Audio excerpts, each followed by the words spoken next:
Hello, I'm Matt from Ludovox, and today I'm going to give you an overview of Argh. Argh stands for Animals Revolt Against Humans, because we are animals who revolt against humans, basically. And we want to do that by creating a bomb that is going to blow everything up. The other way we can win if we don't manage to make a bomb is by having the biggest company of animals. The problem is that some animals are traitors and they are not going to help us. Definitely not. So we are going to take the cards from these 3 decks, and every deck is a battlefield of some sort or a room, and in those decks we can find bomb pieces, so there is 1 for each deck. We also have animals that are for or against us, with the star for us, and with the lozenge it's against us. And we also have some creatures, some animals with special powers that might hinder us or help us. So we know the composition of every single deck because it is there on the player aids. And some of the cards are going to get removed randomly at the beginning of the game to add some uncertainty to the game. Basically, you're going to take cards either face down or face up. If you have cards face up, they are bound to stay there until the rest of the game, until the end of the game. So you have to live up with the consequences of your choices, and if they are face down, they can be stolen from you.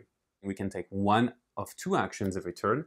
So the first action we can take is just choosing a pile, choosing a deck, and drawing secretly a card from it. So for example, I can draw this card from the green deck, look at it, and then I have a choice. Either I keep it face down or I give it to another player. The person can refuse it or accept it. So if that player refuses to take my card, I have to take it face up.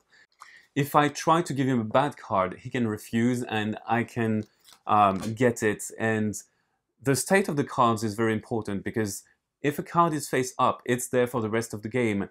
If a card is face down, it can be stolen by other players, which is very important.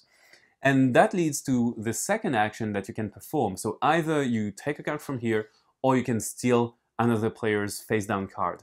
And if you steal another player's face down card, so for instance, we have this situation, I might steal this yellow card because I like yellow, and I'm going to turn it face up on my side. And if I steal a bad card, well, it's kind of a bummer, but I have to live with the consequences of what I've done.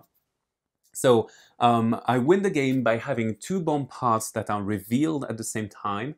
Otherwise, we are going to play until the game ends. And the game ends when 1 of the piles is empty. And in that case, we reveal all of the cards that are face down.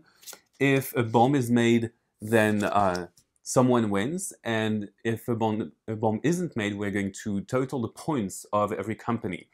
So the points are going to be very simply added and subtracted with the figures, the numbers on the cards, and the special powers of the cards might help us or not. So I told you that there were traitors and spies. So we had those spy cards. There are 4 of them in the game, and if we have an odd number of them, we lose the game entirely. So this is one way of losing the game. So for example, if everyone had so the player to my right and I have 1 spy, we lose the game, so the 3rd player would win the game by default. That's another way you can win the game. So the game is constantly giving you this question of whether you should trust the person who's giving you a card, or should I try and test what the person has in front of her. So this question is very important.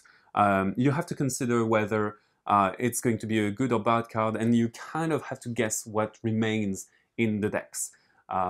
You can fish for the bomb, you can fish for good cards that give you a lot of points, because some cards collect and get stronger the more you get. So this makes for a compelling bluffing game.